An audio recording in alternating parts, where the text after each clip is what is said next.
guys! So ito na naman ang Disney Princess nyo na nasa for good mother dito sa Thailand. So paano pagandahin and gawing positive ang morning mo no? Ay makinig ka ng mga paborito mong music na siguraduhin mong makasayaw-sayaw ka.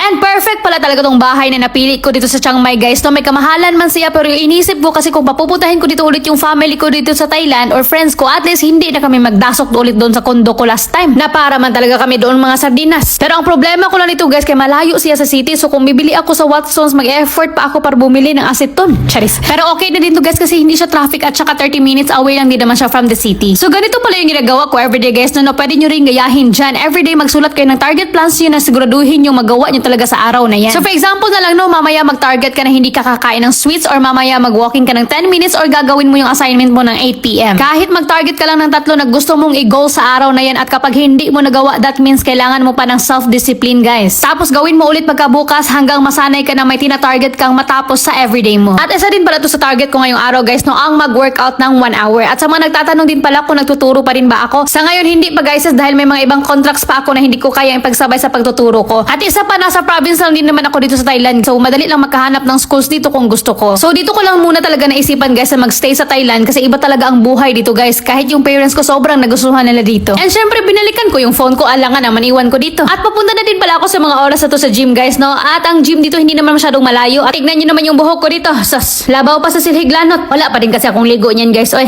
At share ko lang din pala guys na sobrang daming positive comments na nabasa ko last time about sa post ko na how I handle judgment. And mostly hinighlight yung sinabi kong at the end of the day I am the one who will live my choices and actions and not other people. It's true guys and it's 2025 na. The best thing you can offer to yourself this year is positivity. Focus ka sa mga taong naniniwala sa'yo. And then set your goals, allow failures, be stressed, be sad, be happy, and then bangon ulit. That's life. And of course, huwag mong kalimutang alagaan yung sarili mo. Yan talaga yung pinaka-importante guys. And dito no, kasi sinubukan ko ito guys, kaya na-curious talaga ako kung paano mag-function itong equipment na ito. Pero sas, kaya ang dinulot lang nito sa akin no, kay labad ng ulo. Nalipong talaga ako nito after ko to ginawa sa sarili ko. At balik na nga tayo guys no, so yun na talaga yung gusto kong sabihin no, na magpatuloy ka lang talaga sa buhay mo. Malayo pa man, pero at least merong progress. And fast forward, hapon na nga ito guys no, at parang ang sarap man tumalo ng swimming pool, kaya naligo na lang muna talaga ako dito guys no, kaya total wala din naman talaga akong ligo kanina pa. And sharing is caring, hindi ko alam no, pero sobrang na-appreciate ko talaga itong Beauty White Soap ng You Glow Babe. In fairness talaga sa kanya guys, i-lighten niya talaga yung dark spots mo, kaya ina-apply ko talaga siya sa buong katawan ko. So ang sekreto lang nito guys no, kay consistency. So dapat consistent ka sa paggamit ito kung gusto mo talaga na magandang result. At dito guys no, kay mag-lock na kuno ako ng gate kay gabi naman. Pero tuara,